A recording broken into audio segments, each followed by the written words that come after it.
During the climax of The Last Jedi, Admiral Holdo's lightspeed jump ended up leading to major damage to the Supremacy and the decimation of the fleet behind the Supremacy. As you expect with anything in the Star Wars fandom, this is a controversial moment, with some people going so far as to say this makes no sense from a physics perspective. Well, yeah, this is the same franchise that gave us sonic charges in space.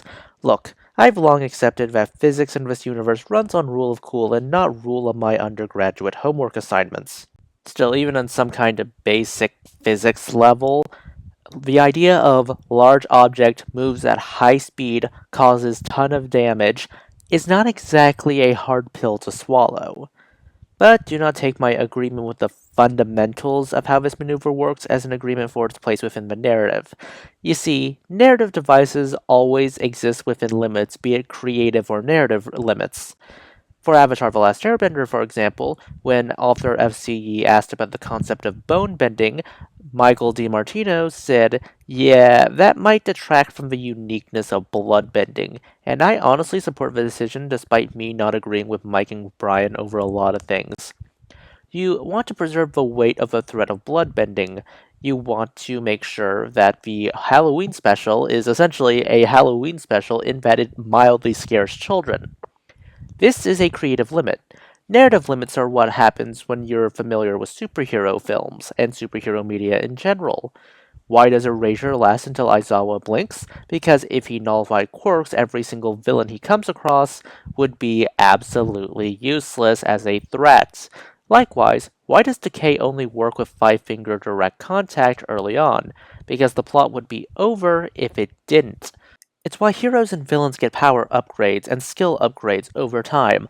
For the hero side, you don't want to give them everything all at once because that ruins any tension you could possibly have if they're overshadowing the villains, like literally right in the beginning.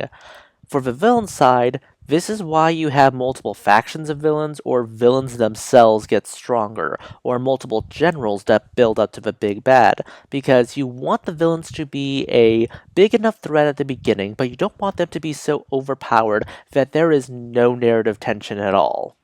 For non-superhero media, why does Ash leave his Pokemon with Professor Oak? Because it's uninteresting to see him blip through the next region like there's no tomorrow. You need to preserve the narrative drama.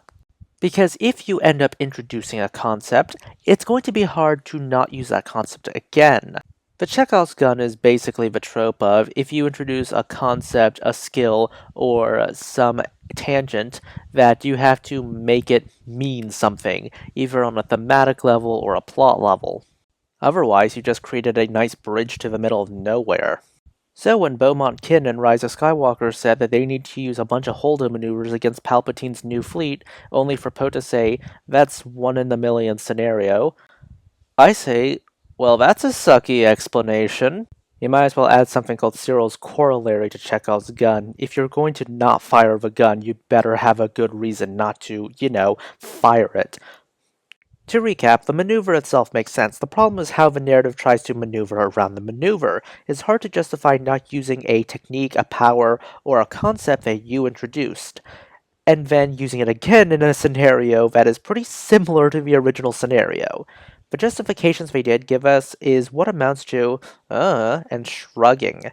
Really, they could have fixed this by saying, yeah, interdiction effects happen in gravity wells like planets, or my personal explanation, yeah, if you miss a Star Destroyer, you crash into Exegol, and you run the risk of scattering debris flying millions of miles an hour through hyperspace itself and landing into some poor unfortunate city. While I do know that there is an explanation as to why this strategy isn't more common, something to do with the shield generators on the Radis, yeah, it's something in the source books, I believe. This is expanded universe material. I'm not particularly satisfied with this explanation because it's not going to make its way into the target audience of these movies, which is the casual audience.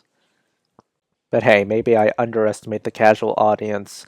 Those are just my thoughts on the matter. Please consider liking, subscribing, tipping the channel on Ko-fi. This is Cyril signing off.